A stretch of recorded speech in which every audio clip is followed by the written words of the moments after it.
again, in like product-led growth, a commitment for us is not a signature.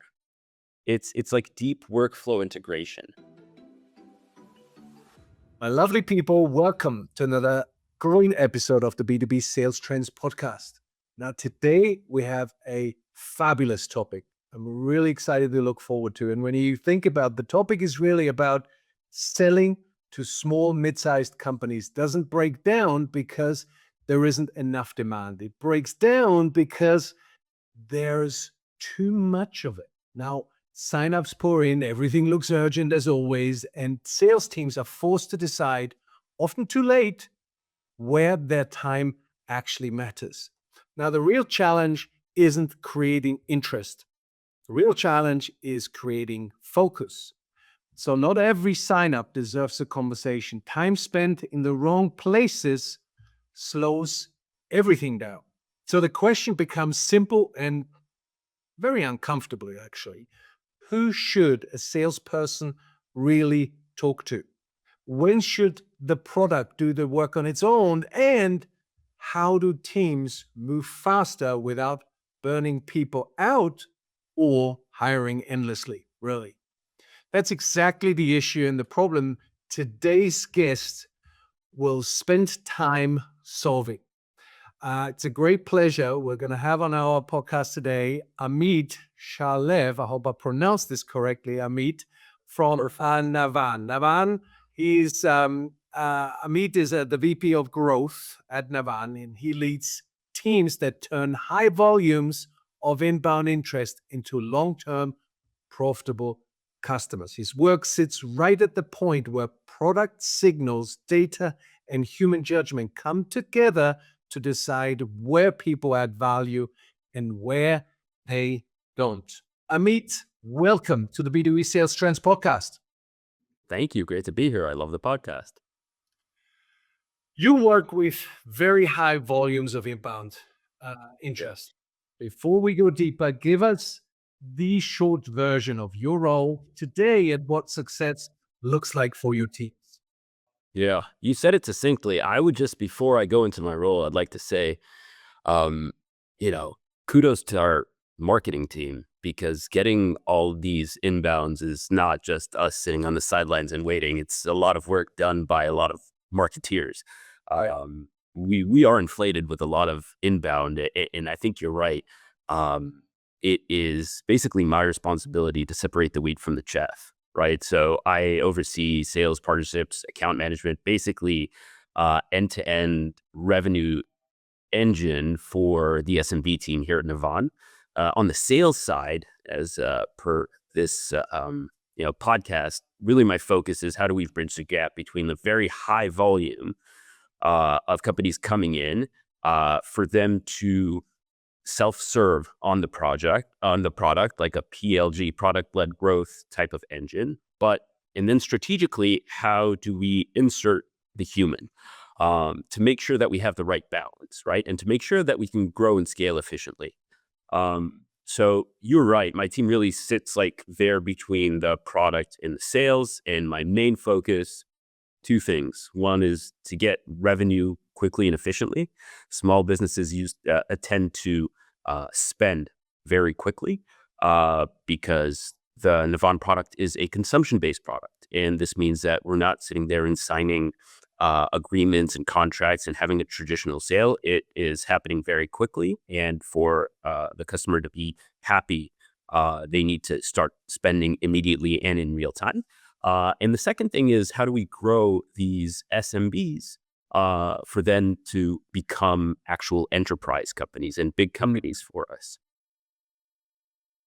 Fabulous. Appreciate the introduction. And to that point, when these signups pour in, when they start to flow in, right?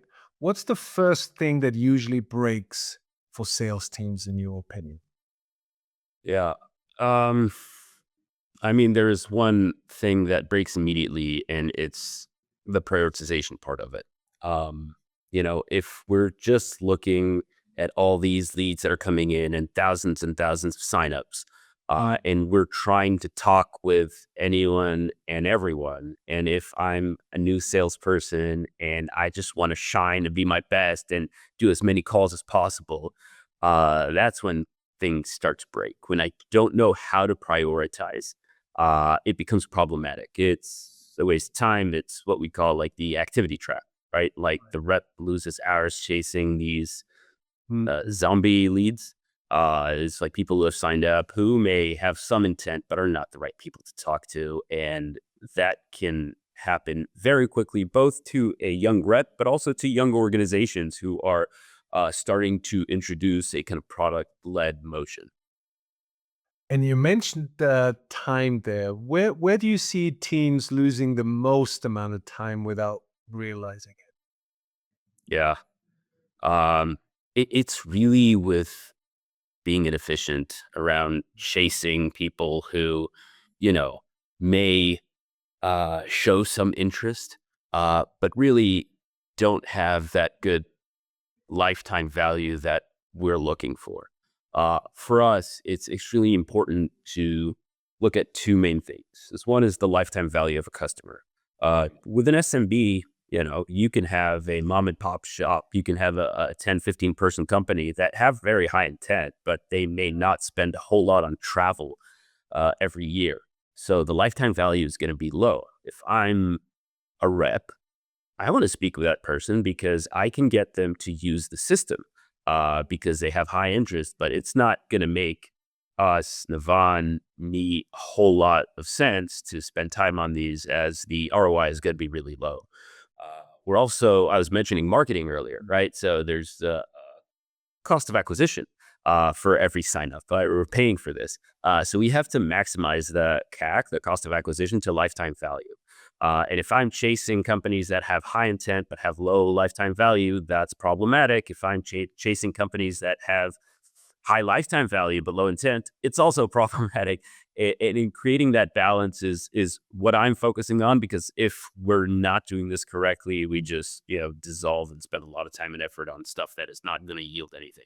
Hey, a quick pause here, because if you're leading a sales team right now, you will want to hear this. We've just released our new report, the 26 Sales Trends for 2026. It's pulled from the conversations we've had with senior leaders on this very podcast. The themes, the shifts, and the realities shaping how customers buy and how teams need to sell in the new year. It's practical, it's concise, and it's built to help you make better decisions faster. You can download it for free at the link in this description box or at globalperformancegroup.com. Now, let's get back to the conversation. It's a really good one. So, how do you decide who's actually worth a salesperson's time? I know you've touched on a couple of pieces, but how do you really decide to say, okay, this opportunity is worth my salesperson's time? What's your Yeah, meter there? yeah. I mean, it- in the end of the day, like the person's time for us is, I guess, for every company, right? Largely, it's like the most expensive resource we have. Right. So we only need to spend it when it adds value or strategic value, I guess, to the to the customer, and something that the software itself cannot break. So when we're talking about kind of like a high volume product led growth model, it's not really when the customer wants to talk. Okay. It's based on whether the conversation with the potential customer or sign up is going to actually change the business outcome. Okay. Right.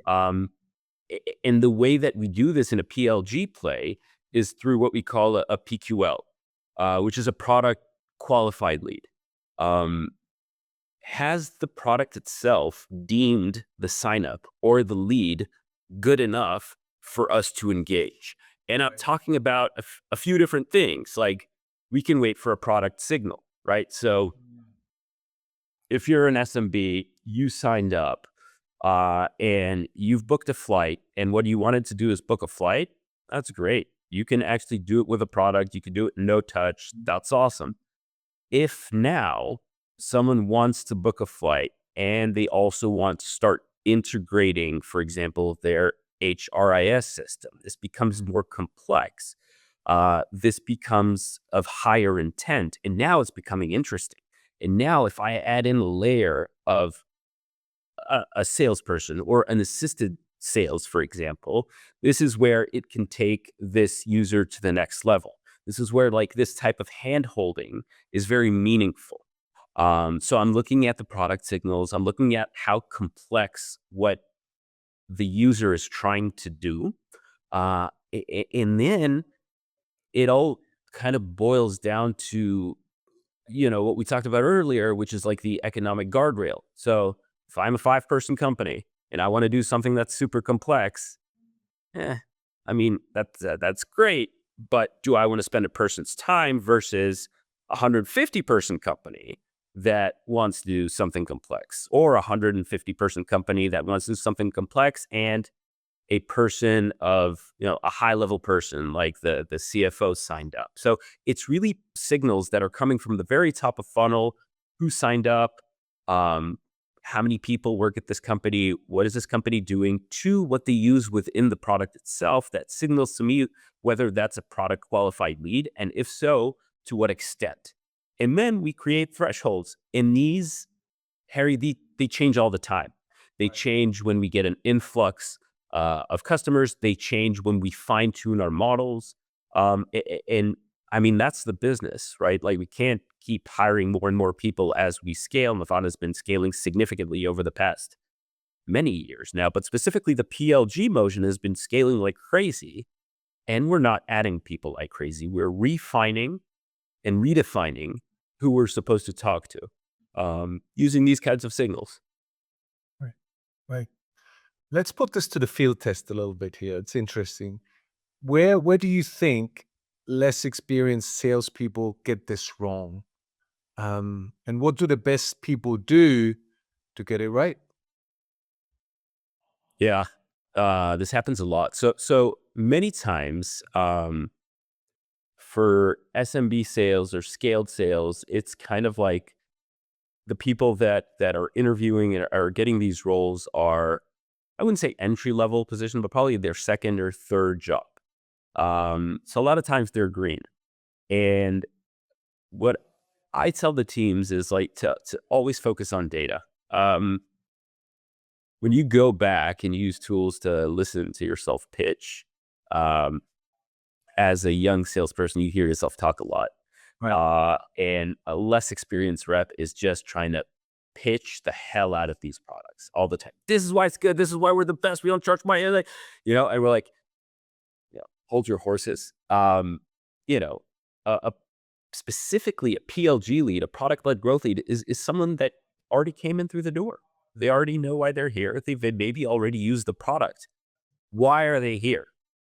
What did they do within the product? Take 5 minutes. All you need to do is take 5 minutes before the call. Right. Look at what they've been doing.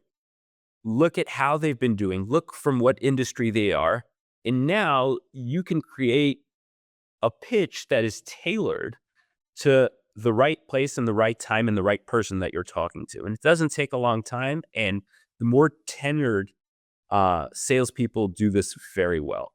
So it really comes with experience, and it comes without modeling how like good, successful salespeople do it. Yeah. Let's talk a little bit about something you mentioned in our pre-call to this recording, which was product first, people at the right moment. Share with me your thinking on that, and give us a little bit of context around that statement. Yeah. So again, in like product-led growth, a commitment for us is not a signature. It's like deep workflow integration. Are you going to use the tool in earnest? And are you going to create value for me, for Navan, and for yourself as a user, and not just like use it as a one-off? And what we want to do is to use really the person to speed up this whole process. Right. As I mentioned before, I'm looking to generate revenue as quick as possible. This is a PLG motion. And then the buy-in, okay, is where they move, or the customer moves from a non-committal, just testing, just trying, just booking because my friend used it once, to whatever, to understand the actual right value for me and for this to become a utility. And when the software gets sticky and integrates and becomes part of the infrastructure, that's where we win. And I think that is the perfect layer when a human is added, right? And speaking about, what we spoke about before, the really good salespeople, like, have an amazing nose for this. A lot of times it's stuff that it's so nuanced that is picked up on, that, they do a really good job at it. And that is the extra value that we're getting. We've made a product much better, and we made our flows much easier for a company to sign up and just start using Navan and just integrate it. But what we're seeing is, once we add this person at the right time, we see a significant change in behavior of these companies really integrating the tool, making sure everyone in the company uses it, mandating the tool across the company rather than maybe the person that signed up or their team. And so there's a lot of strength there. Uh, we've scaled the team. Uh, sorry, going back, we did scale the team, but our PLG business has grown like crazy, and the scaling of the team has not. Mm. But the fine tuning of when to talk to the right person and the lifetime value average per company on scale has grown. And you're seeing this when the person is talking to them and when the person is talking to them. And I think, like, that's our superpower, and that's where I spend the majority of our time, using data to enrich this, but also making sure that we have the best people to help get it kind of over the fence.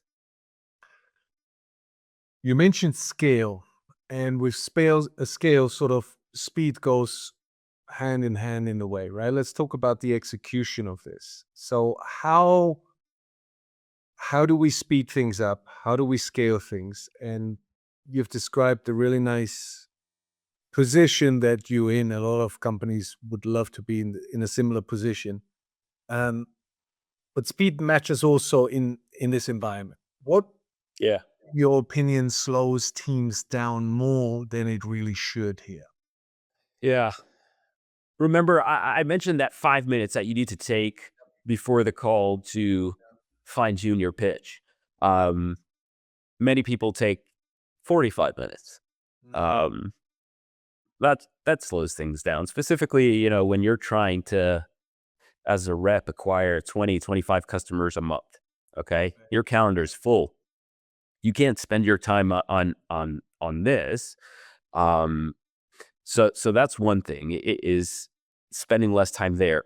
I think the other thing, which is slightly more interesting, and then also allows me to kind of allows the salesperson maybe not to burn out as quick, is how we use tools, AI tools, and product tools to automate the shitty stuff, the boring stuff, the stuff I don't want to spend time on, that is not, creating interesting stuff in my head. And we're creating templates, and we're creating workflows, and within the product, things that are very easy, an AI agent that works like amazingly well. So you just sync with that as a customer. So me now as a salesperson, I don't have to, do stuff that 5, 7 times a day. And that's also something really interesting that we've learned throughout these 2.5 years, 3 years, is that, salespeople have stuff that they like to do and don't like to do. And if we can minimize the stuff that they don't like to do, then they like their job. They're good at their job. Right, right, right. How about leadership in this equation? Um, what in your opinion, what do leaders need to be careful of, especially around not over engineering this? What's your take on the leadership part? What do they need to do and need to be careful of? Yeah. Um, when teams are big, um, I see a lot of people kind of not spending the time and interacting with sales reps. I see people looking at a sales org as a sweatshop that, you know, and just like comes in, goes out, comes in, goes out. Okay, these people, he's been here for a year, he's out, whatever, like attrition. I think like, okay, you can't sit on top of every rep. You can't listen into what every rep does. This is on scale. So I think kind of like utilizing um, best reps, the way that they work and the way that they behave, and trying to codify it and replicate it, right? So we were talking about like the nose earlier, how like a good person can kind of smell these things. Um, we take those people, top 5, top 10%, whatever. We pair what they're doing with the data that they're producing, and we try to codify it, and really create a structure where the top performers are the ones to learn from, um, and try to get that really quickly. And and I think the other thing is like you had a guest a few weeks ago, Courtney Tranberg, I think, Right. which I really liked what she said around like the culture aspect of it, right? Around like people have shitty days, but that doesn't mean that they're, not good at their job, or creating a culture that, is meaningful to come into work for. And I think that starts with leaders. When you have 20, 30 people, you can, it can seem like a sweatshop at times. And I think like stopping and speaking to a few a day and having meaningful interactions, and having like days where you show that there is real care within the organization, about themselves, about their well-being, about their future, um, that goes a long way, I think. Does I fully agree with you. That culture is a key component to everything you've described. I fully agree. Are you up for a quick lightning audit? Yeah, You don't have a lot of options.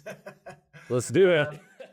Absolutely. Let's go into what would you start doing or recommend to start doing? What would you recommend to stop and what would you recommend to keep? And the question is for leaders selling to small and mid-sized companies at scale, one thing sales teams should stop doing. What would that be? If it wasn't obvious, stop treating every sign up, every lead as an equal opportunity. Enrich it with as much data as possible. Use as many tools as you can. Understand your customer. Use the product. Yeah. One thing they should start doing immediately. What would that be? Look at the signals that they have. If they have signals from the product, amazing. If they have signals from the market, amazing. Take that 5 minutes beforehand, not 45 minutes, 5 minutes. Learn about your customer, learn about what they need, learn about the environment. If you can look into the product and see what they've done, even better. Love it. One thing they should absolutely keep doing. Not move everything to AI. Keep the human touch. People buy from people. I think that is correct. I think you have to use AI. But I think when the stakes are high and the customer is actually good and complex and wants to stay with you, that's when a person shines. Love it. What it's the closing question I ask on every single podcast. What are the top 3 qualities you see in salespeople who consistently win in high volume environments? What are those top 3 things that they are doing really, really well? I'm a broken clock. Data literacy, right? Understanding user signals, number one. Being like high velocity, right? Not analyzing everything really quickly, but also coming in at like 8 a.m., leaving at 6 p.m. And last thing, I think maybe the most important thing, or how I would hire someone, is by empathy. Um, Again, it's a human touch. People sell to people. People buy from people. I think empathy sells, and I personally would buy from someone that has empathy. Love it. Love it. A couple of quick fire questions before we close for today. So, how do you personally decide when to trust data and when to trust instinct? We talked a lot about data. That's an interesting question.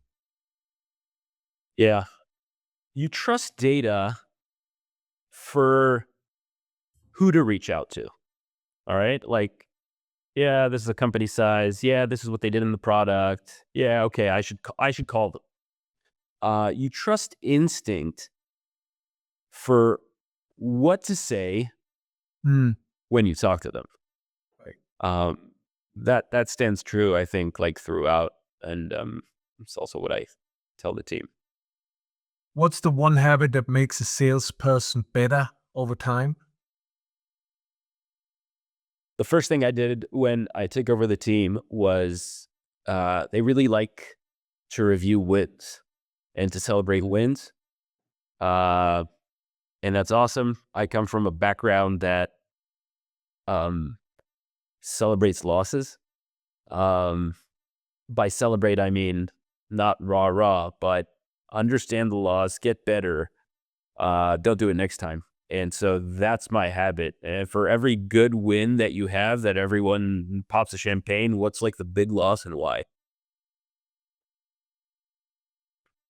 Final question for you, Amit. One word to describe the future of selling to small and mid-sized companies. What would that be? Frictionless sales. Just like trust the data, trust the who to call, trust the who, but trust your human, or teach your human, your salesperson, enrich them, and make sure they know what to talk about and why it matters. Right. Right. Amit, you've been a fabulous guest. Thank you for your time. I know our listeners very much appreciate your insights and thought leadership on this topic. Thank you for taking the time. Likewise, I had a lot of fun. My lovely people, what this conversation really shows is the scale forces a different kind of leadership, really is. When volume goes up, clarity matters more than effort. Saying yes to everything becomes the fastest way to slow down. And the hardest skill isn't selling more, it's choosing where not to engage. The teams that perform best, we've heard, aren't chasing every signal. They are building systems, they're building habits that protect focus, that protect pace, and judgment over time. If this episode changed how you think about where your sales team should spend its energy and time, share it with a leader who is trying to scale without losing control. And if you want more of these conversations like this, subscribe to this podcast wherever you're listening from. And you can find all the episodes on the B2B Sales Trends.com or on our YouTube channel, B2B Sales Trends Podcast.